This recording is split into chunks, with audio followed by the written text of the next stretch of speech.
by now we all know the sound of that. It's the rhythm to the amazing song by Dire Straits, Sultans of Swing. What I wanted to do today is I did a little loop of the basic chords, which are just D minor, C, B flat, and it does a little C sus move. So if you're a Mark Knopfler fan like I am, you probably listened to that a few thousand times, but I know I have. But the purpose of the lesson today is to give you guys, a way to sort of navigate those chord changes, not just on Sultans of Swing, but actually any minor. In this case, we're in D minor, but you can apply this to any minor key, whether it's a blues or something like that kind of change. So I opened up with just a little bit of some simple licks there, but the way I approach this, I think of it, I look at the chordal shape, the D minor here, or here,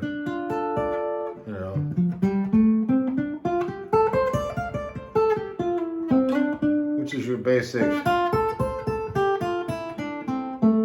D minor pentatonic. But the thing is, I don't really think about, I don't think about theory or scales or anything when I'm doing a song like this. I kind of let my ears do the thinking for me. But I do have a vocabulary of licks that I know work in any major key, minor key, sorry. In this case, D minor. So what am I doing there? So I opened up with some, basically working around this position.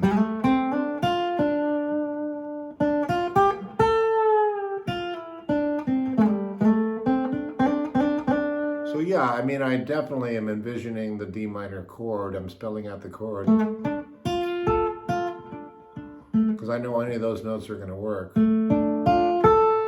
But I'll also expand on it. In one case, I'll do like a what I call a partial D minor, which is just those three notes, which is just, a 7th fret G, 6th fret B, and 5th fret E, which just spells out, the high part of the D minor. You hit it up here too if you want. But I do a couple of different things there that I think always work. One is just to rake down on it. I just kind of strum down. I'm doing it fingerstyle like Knopfler right now. But what I do is I'll do a little move where I just start with the G string and then just. So it's basically like a strum in a way, except that I'm articulating it like that. And what I'll do is I'll come up to that C note with it. I'll go. Kind of a cool lick. And so I think I did that earlier on. So I'm going to show you how that works in practice by hitting the loop. And then I'll just sort of walk through some of the other different licks that I do that really definitely work. So here's what it sounds like. I'll just hit it.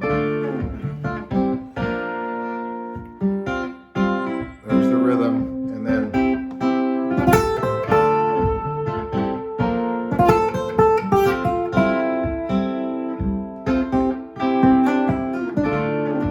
again, I'm just using those three notes. Then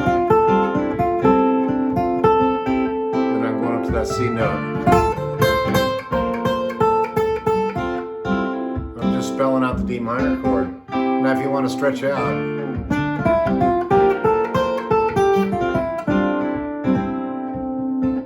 and stretch up. That's a classic lick. So I'm hitting that basically the 8th fret of the B string and stretching it out. That's always going to work.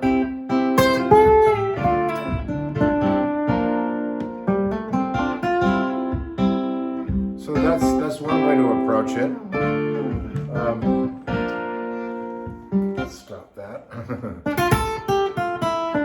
So by just spelling out the high form of that, or the triad there, of the D minor, and then adding that C note, which is the 8th fret of the high E string, that alone will take you. That's pretty cool, right? And then what I did was I stretched on the B string. I did the old Knopfler lick there. I kind of referenced that, which is on the 8th fret of the B string. I stretched it up a whole step. And then I just did the classic. I'll slow that down for you. And that's not a bad way to go either. So at this point, we've so far we've covered, and so we know those are going to work, right? We know those are going to work okay.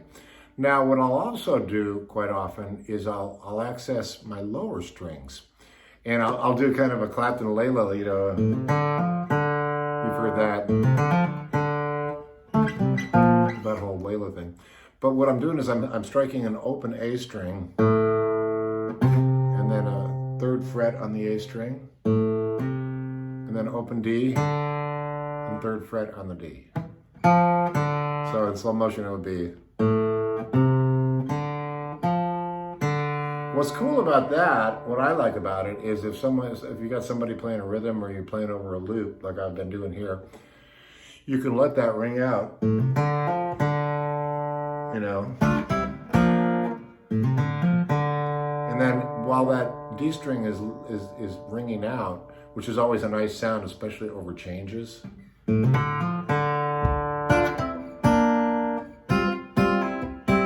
What I'll do is I'll come up to that, again, that D minor position here, that 5th fret, and I'll do this. Or, you know. And you know, you can actually repeat the same licks in different positions, and it's effective.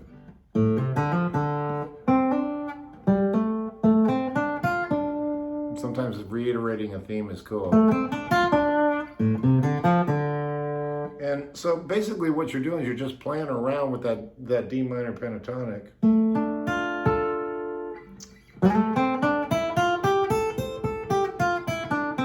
And then what I like to do is either stretch or what I call slurs, you know, where either a pull off or he does that. I think Knopfler does that somewhere in there. Again, I'm referencing some of the classic.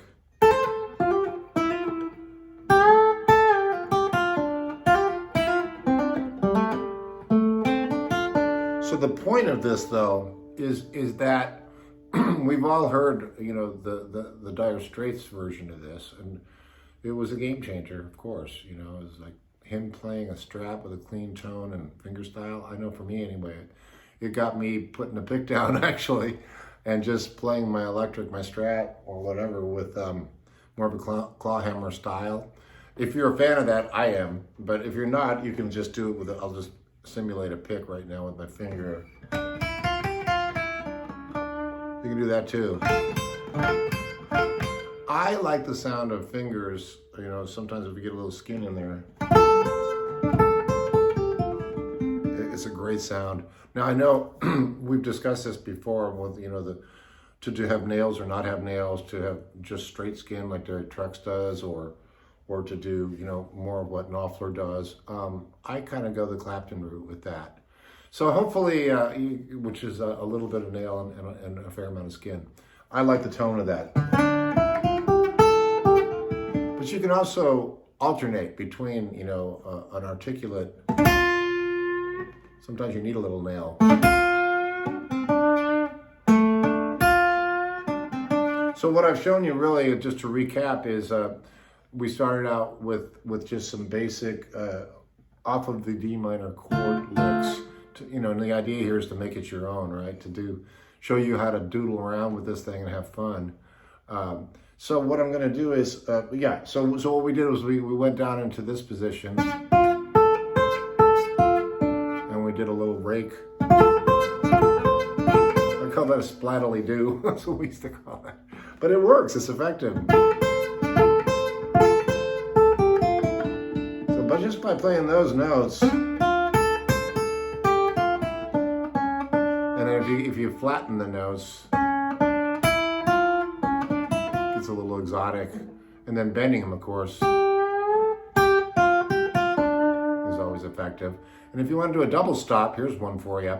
You bend that same, 8th fret B note, full step, and then pick up the C note, which is the 8th fret of the high E string. So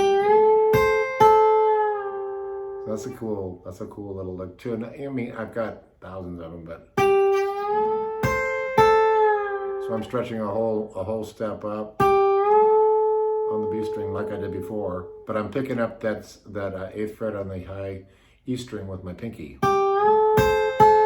Now we've heard that is a double stop. We've heard a country, but this is kind of more gypsy, kind of gypsy style.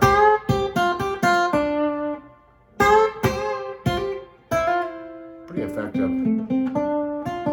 So there's a lot of places I can go with this type of lesson, but I wanted to give you with the low lick. And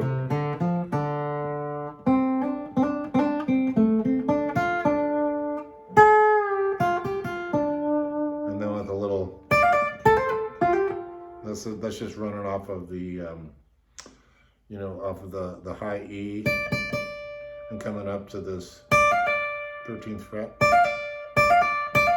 And that's just a hammer. So that's the 10th fret and the 13th fret on the high E string. Just like a, I've heard that before. And if you do that same move on the B string, and then on the G string,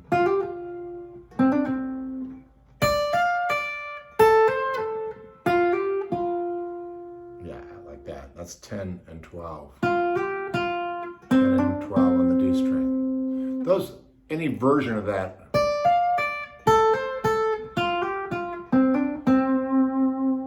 is going to work. So let me put it all together, see what happens here.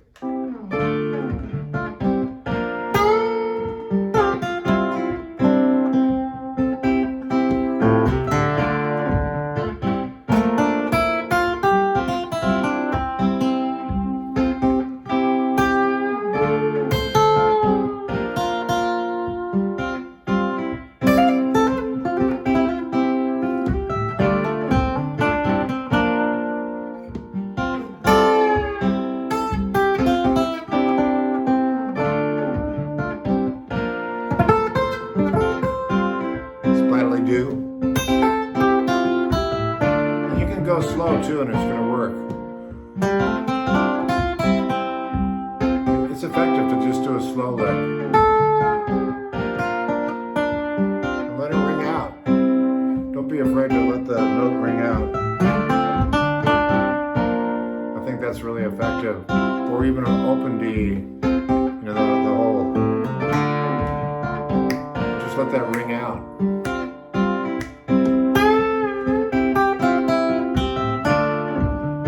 Sometimes we underestimate the power of one note ringing out over changes. So I'm probably going to do a few lessons around this type of thing going forward for my YouTube stuff. But I'm a big fan of this whole vibe.